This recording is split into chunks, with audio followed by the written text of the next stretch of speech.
Bienvenidos al episodio 2 de Encuentros con propósito.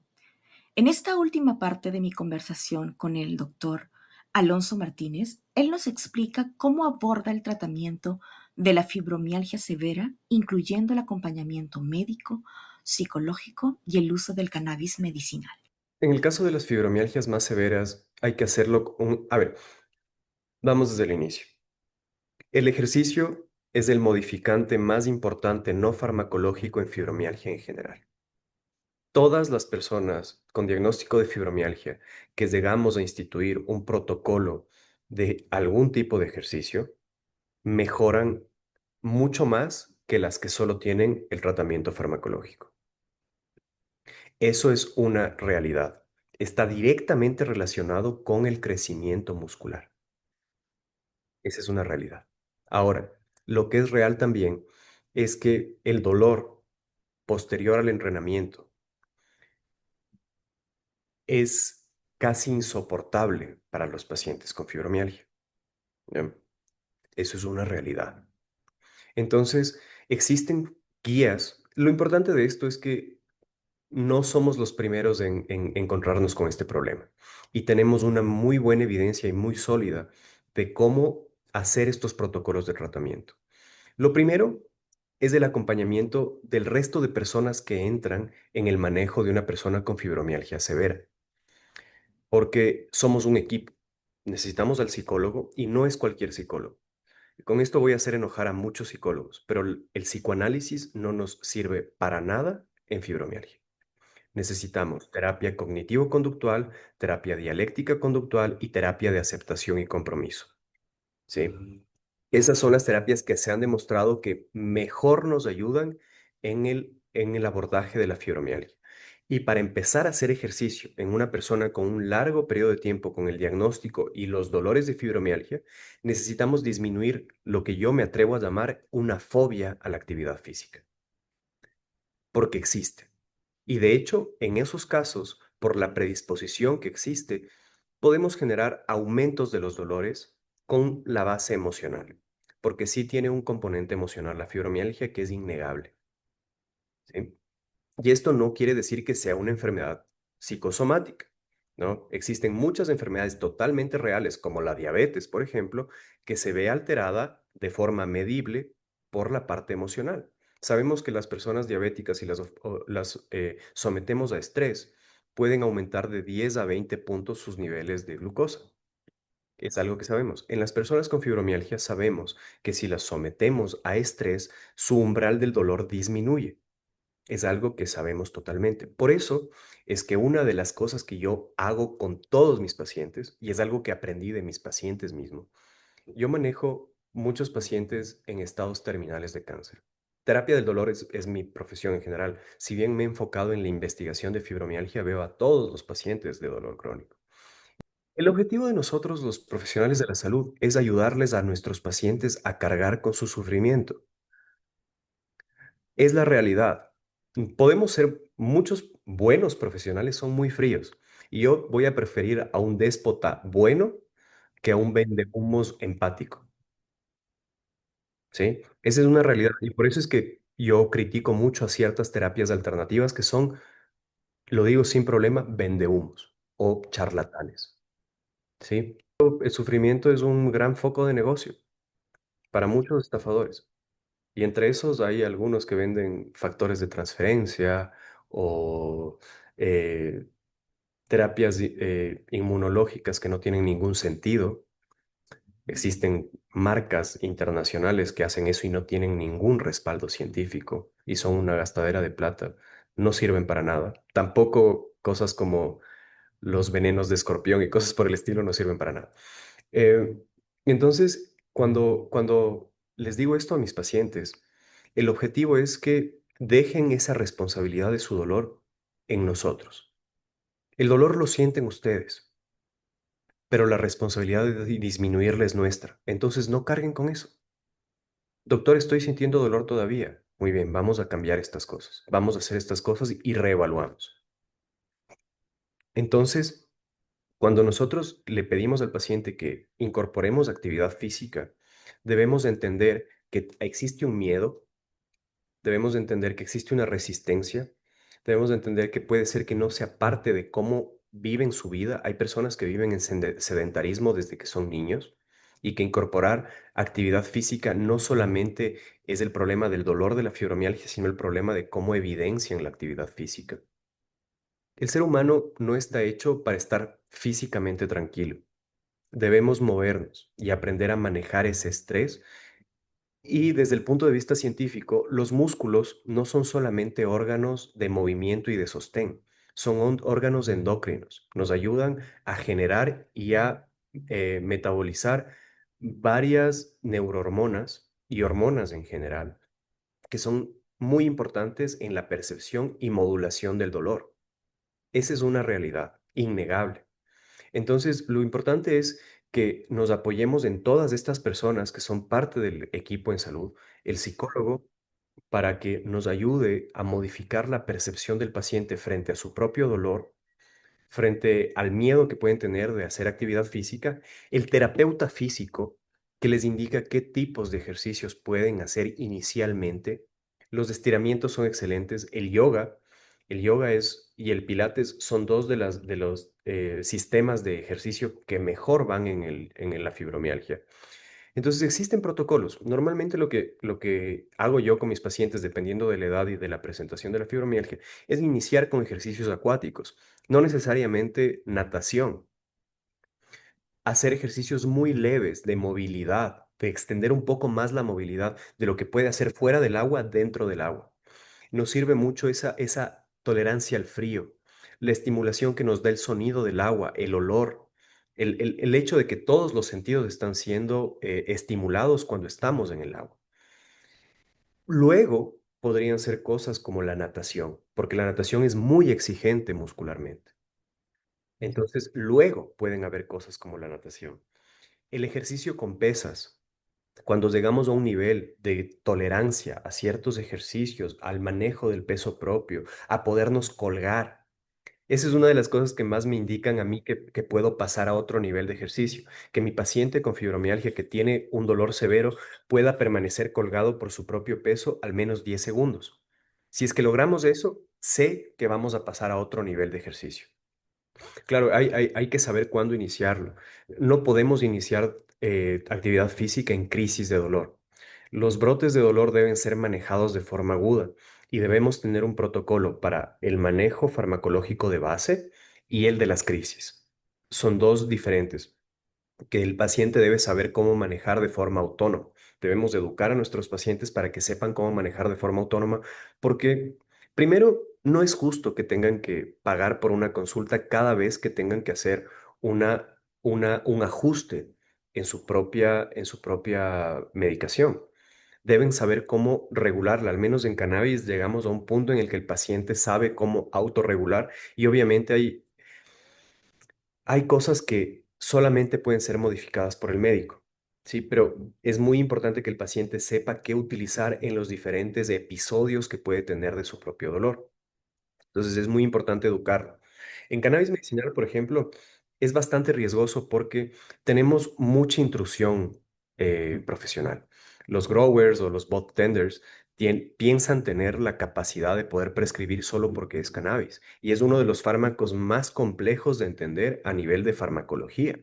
Es muy, muy complejo, tiene interacciones con muchísimos medicamentos. Por eso es que, por ejemplo, con la pregabalina nos permite utilizar dosis más bajas porque se potencian entre ellos. Lo mismo pasa con medicamentos como los opioides. Se potencian entre ellos, que son bastante satanizados. No los utilizamos normalmente en fibromialgia, pero son medicamentos muy útiles para muchos pacientes con dolor crónico. Nos permite utilizar dosis menores. Pero eso no lo va a saber un bud tender o un grower. Y no tiene por qué hacerlo, pero tampoco debería darle una recomendación a un paciente. Sí, ellos están ahí para el manejo de lo que es lo recreativo. No tienen nada que hacer con la parte medicinal. Eso es algo muy, muy importante. Si una persona, sin preguntarles qué medicamentos del dolor crónico, les dice que se deja esa medicina, están enfrente o de un ignorante o de un charlatán. Porque, por ejemplo, la pregabalina. Si yo te dijera a ti, deja la pregabalina hoy, mañana podrías tener una crisis de ansiedad o incluso epiléptica por esa suspensión brusca. y es 100% culpa de ese profesional, 100%. ¿Sí? Entonces, y es que muchas veces no son profesionales, un profesional no te va a decir eso. Eso usualmente lo hacen charlatanes. Ahora, el cannabis nos permite disminuir mucho otros medicamentos, pero en fibromialgia al menos van a ser necesarios algunos de ellos, ¿sí? La fluoxetina, por ejemplo. La fluoxetina, que es un antidepresivo, lo utilizamos no porque la persona tenga depresión, que puede ser común en fibromialgia. Lo utilizamos porque la neurohormona, el neurotransmisor que nos ayuda a disminuir o a generar analgesia en nuestro cuerpo, que es la serotonina, está patológicamente disminuido en las personas con fibromialgia. Por eso tienen predisposición a la depresión y a la ansiedad. Pero la parte más importante en donde está alterada es sus funciones analgésicas, el manejo del dolor. Entonces, por eso sirven tanto. Fluoxetina en primera línea, duloxetina, suelen ser muy importantes.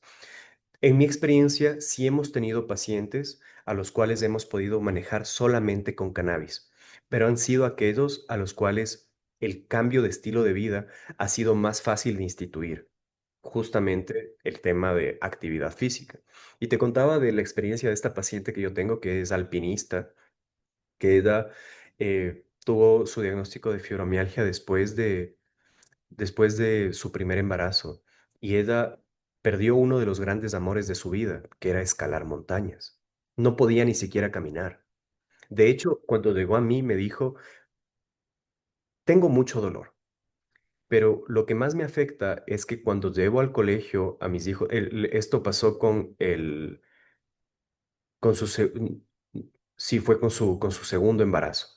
Y ella me dijo, desde que ella tuvo depresión postparto y tuvo el diagnóstico de fibromialgia posterior a su segundo embarazo.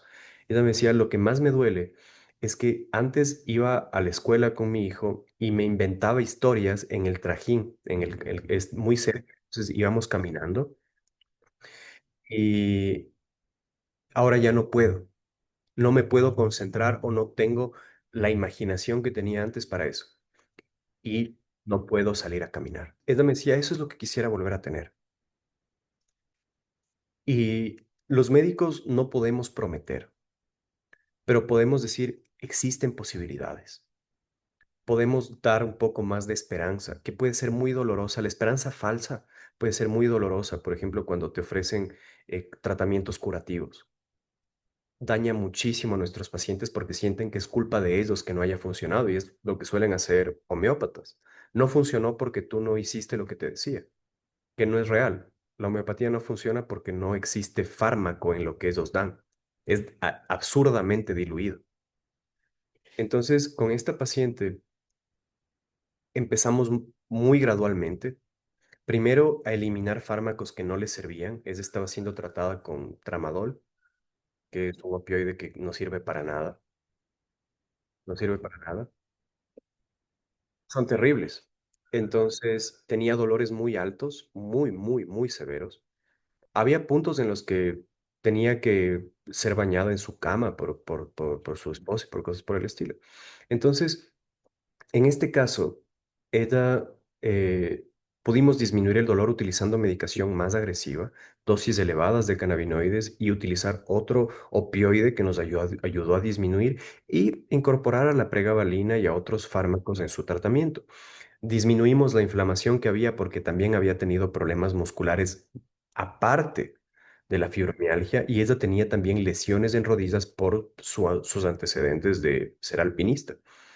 Entonces, logramos manejar todo eso, identificamos cada uno de los dolores que no estaban directamente relacionados con la fibromialgia, que se presentaron después de que pudimos disminuir el dolor de la fibromialgia. Ella se dio cuenta de que tenía dolores articulares que eran por otros motivos. Los solventamos y empezamos poco a poco la actividad física nuevamente. Primero, eh, ejercicios acuáticos con mucho cuidado. Luego empezamos a incorporar el yoga. Y existen diferentes tipos de yoga. El hot yoga ayuda bastante porque el entorno caliente permite una mayor flexibilidad de los pacientes con fibromialgia. Es algo súper interesante. El tai chi. Es algo muy, muy simple, ejercicios de respiración, que estos ejercicios de respiración nos ayudan a disminuir la contractura muscular que se puede presentar durante el proceso del dolor. Entonces, empezamos con estos ejercicios que son muy, muy ligeros. Estos ejercicios los utilizo, por ejemplo, con pacientes que tienen más de 85, 90 años. Suplementación de ciertas cosas. Existen suplementos que sí sirven. En fibromialgia yo recomiendo mucho la creatina, lo que se utiliza en los gimnasios. La recomiendo muchísimo, ¿sí? Ayuda bastante a mejorar los niveles de energía y la tolerancia al ejercicio. Y poco a poco fuimos aumentando su capacidad de actividad física. Y ya no la veo por alrededor de un año y medio, afortunadamente. A mí me encanta que mis ya no regresen. Y ella está coronando cumbres nuevamente. Es posible, hay esperanza. Cuando la asentamos en la realidad, este es un proceso que nos llevó cerca de 2 años.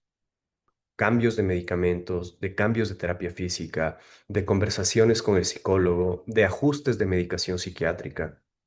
Y ahora ella utiliza un medicamento en su día a día, sigue utilizando el cannabis, ya no tiene insomnio, que era una de las cosas, de los síntomas más fuertes que tenía ella, y pudimos devolverle su calidad de vida. Esto salva vidas. Desgraciadamente, hay pacientes que sienten un abandono tal por el sistema de salud que no encuentran otra solución a su dolor que terminar con su vida. Y eso es algo que profundamente he llevado al centro de mi lucha en la terapia del dolor. No puedo permitir que un paciente termine con su vida por el dolor que está sintiendo, por ningún motivo en general, pero al menos por lo que yo puedo modificar. No voy a permitir que pase y desgraciadamente sigue sucediendo todos los días. Y muchas veces tiene que ver con el daño emocional que nos da la invalidación de esta condición. El hecho de que un médico que tiene años de preparación te diga esto posiblemente no existe, que muchas veces no es culpa de él o de ella, es culpa de un sistema que invisibiliza ciertas condiciones por su frecuencia, que es algo absurdo. Pueden contactarme por redes sociales, estoy en TikTok como Doctor Alonso y en Instagram como Doctor Alonso Martínez Aguirre. Em, pueden, em, es importante los pacientes extranjeros que comprendan que existen ciertas limitaciones legales de mis recetas, van a limitarse en muchos casos a recomendaciones. Em, tengo varios pacientes de muchos países que han decidido venir a ser evaluados acá en Ecuador. Es, es algo pues bueno, a mí me llena bastante de orgullo. Sé que puede ser algo contraproducente, pero me gusta bastante el saber que al menos hay un faro, por lejos que puede estar, para estas situaciones. Si es que utilizamos el cannabis medicinal con recomendaciones superficiales o de personas que no son profesionales de la salud o profesionales de la salud que no están adecuadamente capacitados en cannabis medicinal, lo más seguro es que eso se refleje en un fracaso terapéutico. Es lo más seguro que pase. El cannabis medicinal tiene una dosificación que debemos pasar por un periodo de encontrar la ventana terapéutica de cada paciente. Es algo muy individual y muy personalizado.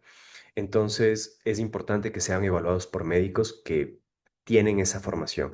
Afortunadamente, en nuestro continente, principalmente en Canadá, acá en Sudamérica, Ecuador sigue, y Ecuador, Colombia siguen siendo, y Panamá también siguen siendo referentes alrededor del tema de cannabis medicinal, a pesar de que no sean los primeros. Uruguay también lo es. Argentina tiene excelentes profesionales alrededor de esto. Perú también, médicos de cannabis en Perú son muy buenos. Yo he recomendado a muchos pacientes, a médicos peruanos que son excelentes en cannabis medicinal. Pero sí, yo como profesional estoy siempre abierto a manejar a las personas que busquen de mi ayuda.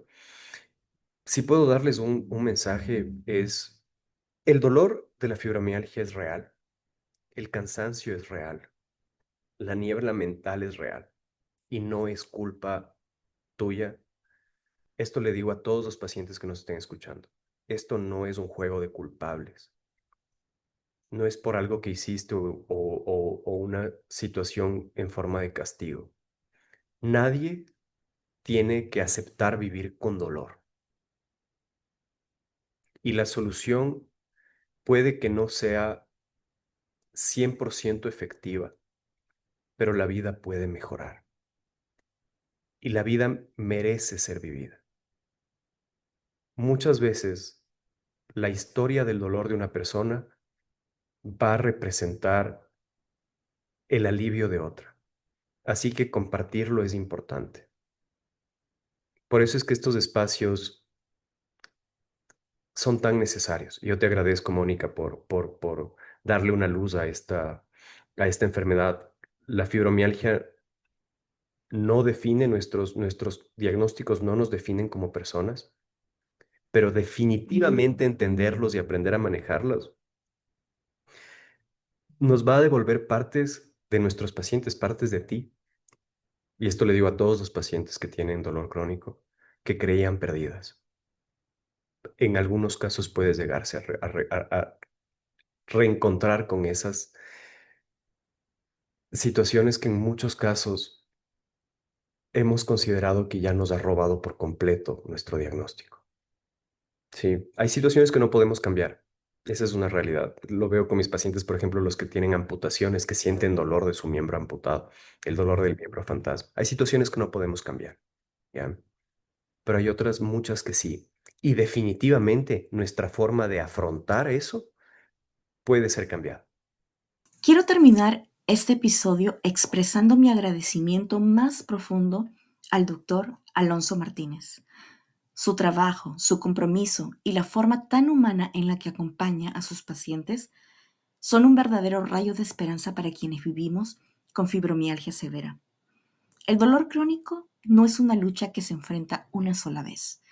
Es una batalla diaria, algunas veces silenciosa, otras veces agotadora. Y escuchar a un profesional que no solo entiende la parte médica, sino también lo emocional y psicológico, es algo que sostiene, que anima y que devuelve fuerza en los momentos más duros. Para mí escuchar esta última parte fue muy especial. Me recordó que aunque el camino es difícil, no estoy sola, que existen tratamientos, acompañamientos y profesionales que realmente desean que recuperemos nuestra calidad de vida. Doctor Alonso, gracias por su tiempo. Y a todos ustedes, gracias por estar aquí. Nos vemos en el siguiente capítulo de Encuentros con propósito.